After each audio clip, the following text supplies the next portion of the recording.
Abhimanyu movies देखने वाले भाई सारे दर्शकों ने पवन मलिक मोखरा की हाथ जोड़कर राम राम और नमस्ते भाई हमारे साथ ये कि वो भाई जो मौजूद है, ये शख्स जो मौजूद है, इसकी एक अजीब सी कहानी है। जो इस भाई की जो स्टोरी है उसको अगर प्रॉपर तरीके से ये भाई समझा होगा ना तो समझ में आ सका है। तो सबसे पहले तो मैं आपको इनसे मुलाकात करवा देता हूँ। नमस्ते भाई। नमस्ते भाई। एक बार अपना परिचय दो हमारे दर्शकों को। मैं योगेंद्र भाई अनूप श्री हुकम सिंह, गांव कनेली, रोहतक का रहने वाला हूं और मैं पिछले 22 साल से सोनीपत जीवन विहार गली नंबर 5 में रह रहा हूं।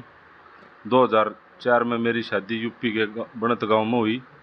वहाँ अपना गुजर बसर ठीक तरीके से कर रहे थे, जिसके चलते मेरे 2 बच्चे पैदा हुए। एक 2005 में बेटा पैदा हुआ, 2006 में गुड़िया पैदा हुई और हम अपने ठीक तरीके से अपने घर में रह रहे थे।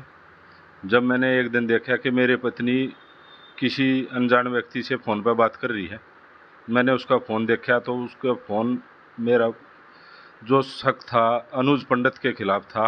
वो अनुज पंडित का ही नंबर मिला, जिसके मैंने उसके माँ बाप को बोला, भाई ये तुम्हारा लड़का और मेरी पत्नी आपस में बात करते हैं, इनको रोका टोका जाए, ये भविष्य में ऐसी गलती दोबारा ना करें।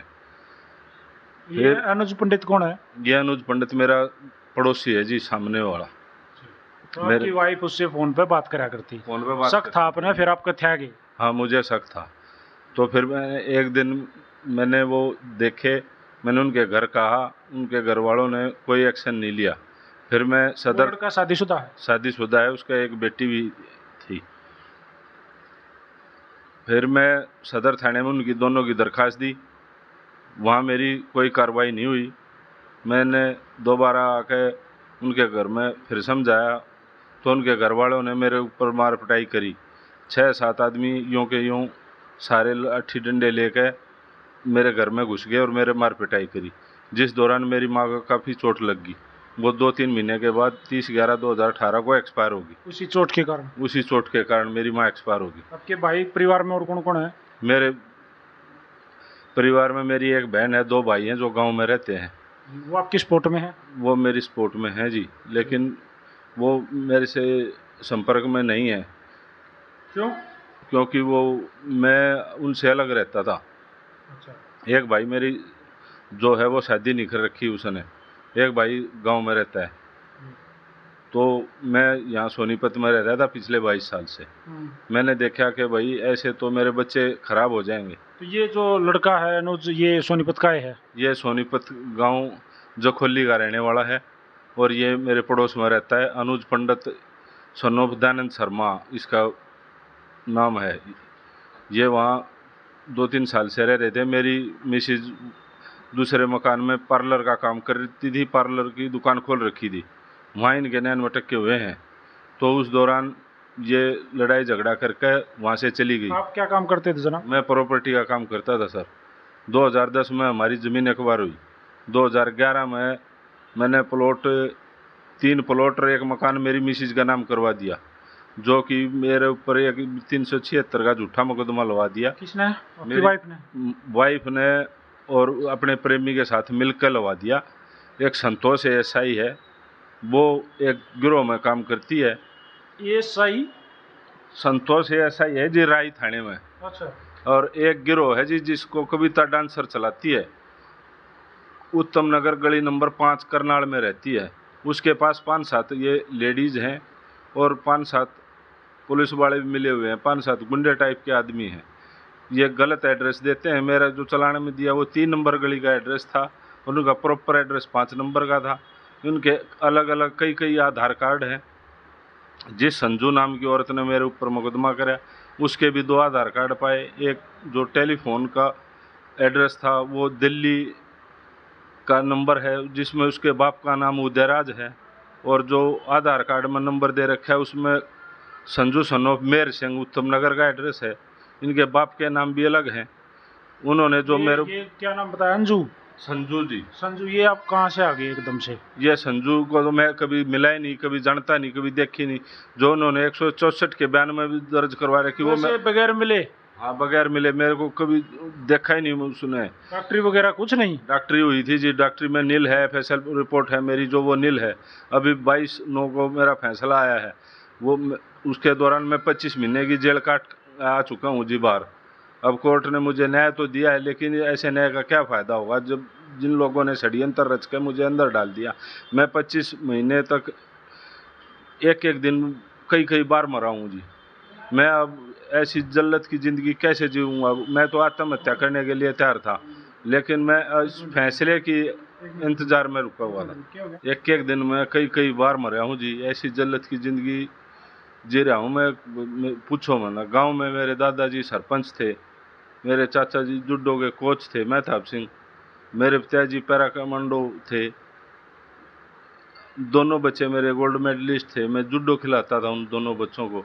अब उन बच्चों की क्या दिशा रही होगी? मैंने तो एक अपनी पत्नी के बदचलनी के तरीके से परेशान होकर मैं हिसार डिस्ट्रिक्ट में उमरा गांव है, वहाँ आकर संजय कोच जी हैं एशियन स्पोर्ट्स पब्लिक स्कूल में, उनके पास बच्चे स्पोर्ट्स के लिए हॉस्टल में डलवा दिए थे। मैं और मेरी मिसेज किराए पर रहने लगे थे। गांव वालों ने पंचायत लेकर गए हम, जब ये 29 जनवरी को हम इसको लेकर आए 2019 में। उसके 4-5 महीने बाद जैसे हम यहाँ रहे, 23 तारीख को मुझे फ़ोन आता है कि भाई कोई संजू नाम की औरत है, तेरे ऊपर मुकदमा लगा हुआ है।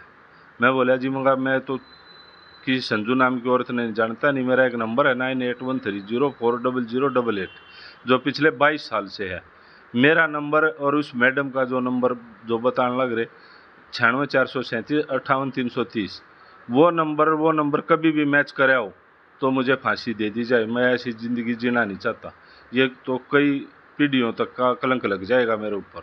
उन्होंने मेरी एक बात नहीं सुनी जी। मैं 24 तारीख को खुद जाता हूँ, 24 तारीख को मेरा फ़ोन लिया जाता है, मेरा फ़ोन स्विच ऑफ कर दिया जाता है। 24 तारीख को मुझे राजीव गांधी एजुकेशन सिटी में रखा जाता है, 25 तारीख को राई थाने में रखा जाता है, 26 तारीख को मेरी डॉक्टरी कराई जाती है, 27 को मैं जेल में भेज दिया जाता हूँ। ये सारा षड्यंत्र इन लोगों ने मिला रचा है। इसमें आपकी वाइफ शामिल है? इसमें मेरी वाइफ भी शामिल है, अपने प्रेमी के साथ मिलकर ये सारा षड्यंत्र रचा है। मेरे गांव में मेरी ज़मीन अखबार हुई थी 2010 में, जिसमें जो पैसे मिले थे मैंने उन पैसों के प्लॉट 2% रजिस्ट्री का खर्चा कम लगता था, वो अपनी पत्नी के नाम करवा दिए, 3 प्लॉट और 1 मकान।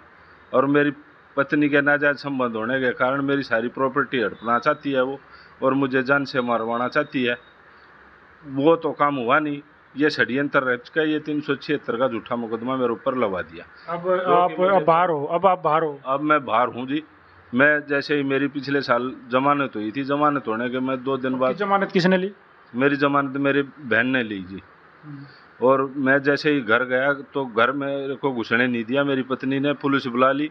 पुलिस वालों को बोली कि भाई ये 376 का मुकदमे में आया, हम इसको नहीं रहने देते।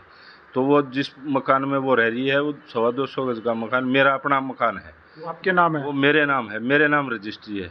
मेरा वो मकान भी खाली नहीं कर रही। मैं दर दर की ठोकरें खा रहा हूँ, रोटी आज कहीं खा रहा हूँ, कल कहीं खा रहा हूँ, कोई रहने का आशियाना नहीं है मेरे पास फिलहाल। इन लोगों का मुझे पता चला, जेल में 2-3 आदमी वहाँ के करनाल के आए थे किसी केस में बंद, उन्होंने बताया मुझे कि भाई ये तो एक गिरोह है जिसकी करनाल में कविता डांसर है एक, उसके पास कई सारी औरतें हैं, कई गुंडे टाइप के आदमी हैं, कुछ पुलिस वाले हैं, वैसे SI भी उसी में शामिल है। और डायरेक्ट नाम ले रहे हो? मैं डायरेक्ट इसलिए ले रहा हूँ कि मैडम ने तो मेरे ज़िंदगी बर्बाद कर दी, मेरे बच्चों का भविष्य भी बर्बाद कर दिया। मेरे बच्चे अब किस दिशा में थे मैं आपको दिखाऊंगा, मेरे पास फ़ोटो हैं, मेरे बच्चों के मेडल आए हुए थे। आज मेरे बच्चे क्या करेंगे, उनके ऊपर क्या गलत असर पड़ा होगा। अब वो ये सोचेंगे भाई मेरा बाप ही गलत था। अब बच्चे कहाँ हैं? अब बच्चे मेरी मिसेज के पास है, मेरी मिसेज मेरे से बात भी नहीं करने देती मेरे बच्चों के। मेरे से क्या लग रहा है बच्चे आपके खिलाफ हो गए? बच्चे 3 साल का जो पीरियड होगा जी, जिसको बार बार ये बताया गया भाई तेरा बाप गलत था और रेपिस्ट है वो, और वो जेल में है, तो वो अच्छा होता तो जेल में क्यों जाता? तो अगर मैं रेपिस्ट होता तो मुझे सज़ा मिलती, मैं बरी क्यों होता? सारे तथ्य सबूत मेरे सामने आए। मैंने बताया मजिस्ट्रेट साहब को भी यही बात बताई, मगर जी ऐसे ऐसे मेरे साथ षड्यंत्र रच के मगर ये कराया गया है। मैंने बाहर निकल के इन 8-9 आदमियों की दरखास्त दी जी, जो मेरे षड्यंत्र में शामिल, जो मुझे चालान मिला उसमें मेरे पड़ोसी के नंबर हैं, अनुज पंडित के, मेरी मिसिज के नंबर हैं, मेरी मिसिज का एक भांजा मेरे घर रहता था उसका नंबर है, एक भांजा और था उसका नंबर है। इन लोगों ने सब ने मिलकर वो कराया। मेरी पत्नी वहाँ ब्यूटी पार्लर का काम करती थी। ब्यूटी पार्लर में संतोष एसआई जो है ये भी आती जाती थी पहले। इन सब ने लोगों ने मुझे मिलकर फंसाया षड्यंत्र के तहत। अब ये मुझे जान से मार भी सकते हैं, मुझे इन लोगों से डर है।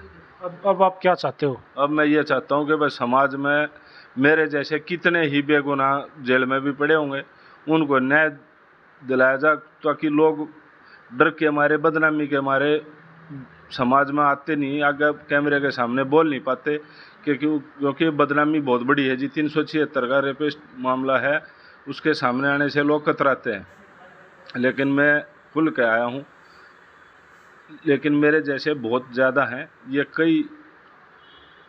मैं सिर्फ इतना चाहता हूँ कि जिन जो 376 का मुकदमा लग गया वो बड़ी छानबीन के साथ लग गया, डीएसपी लेवल पर यह मुकदमा दर्ज हो, न तो आधी जेल सोनीपत की तो 376 की भरी पड़ी है जी।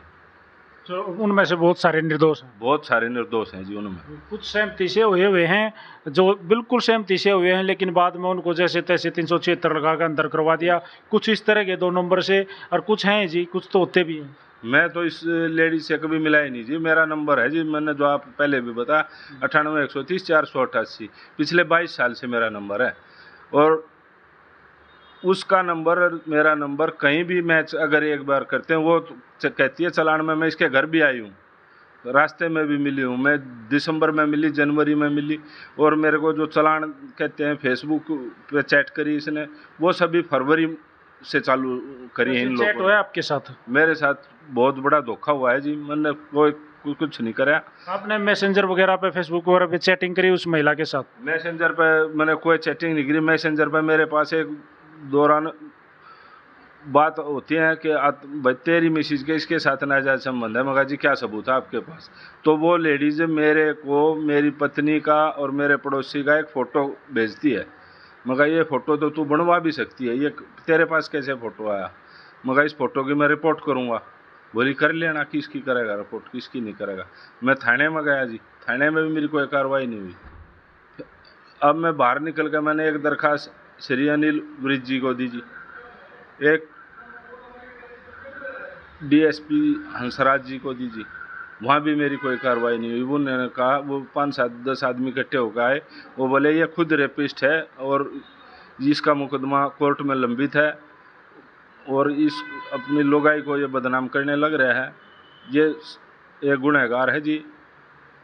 हम इसके सारे झूठे सच्चे सबूत इकट्ठे करके मेरे कोई भाई ये इसको नाजायज नहीं फंसा रखा जी, ये खुद फंसा हुआ है जी। तो भाई साहब मैं एक बात बोलना चाहूँगा, ये जो शख्स हमारे साथ मौजूद है, इन्होंने डायरेक्ट अपनी वाइफ के ऊपर, एक महिला एसआई के ऊपर और एक गिरोह के ऊपर सीधा आरोप लगाए हैं। कोई डांसर है करनाल में, उसके ऊपर जो उत्तम नगर में रहती है, डायरेक्ट आरोप लगाए हैं।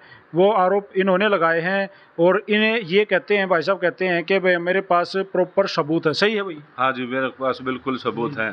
तो भाई कई बार क्या हो सकता है कि आप मनमाने शायद आप अपने दोष छुपा भी रहे हो, आप झूठ भी बोल सकते हो शायद।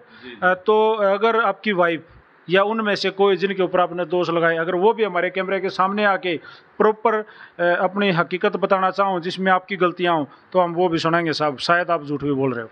नहीं, आप सुनो जी, आपके अच्छा है, आप सुनोगे, दोनों पक्षों की बात सुनोगे तो और भी अच्छा करोगे आप लोगों के माध्यम से मैं लोगों को यही जागरूक करना चाहता हूँ कि भाई कोई भी आदमी किसी के साथ जितना भी घिनौना कार्य घटे वो कैमरे के सामने जरूर आए और भविष्य में और लोगों को बचाने का मौका मिले।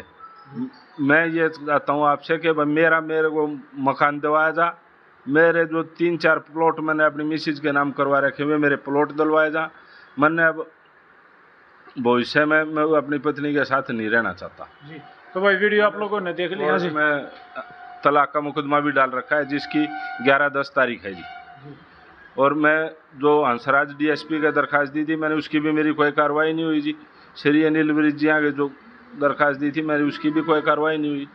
मैं ये चाहता हूँ भाई, इनके खिलाफ, दोषियों के खिलाफ, जो भी दोषीगण हैं, मेरी कानूनी कार्रवाई जो करी जा। मैं 25 महीने जिल्लत की ज़िंदगी जी का बाहर आया हूँ जी जेल से, और अभी दर बदर घूम ही रहा हूँ, भटक ही रहा हूँ। तो भाई वीडियो तुमने देख ली, वीडियो को ज़्यादा से ज़्यादा शेयर करो। और भाई मामला क्या है, शायद दूसरा पक्ष भी हम जल्दी ही दिखाएंगे।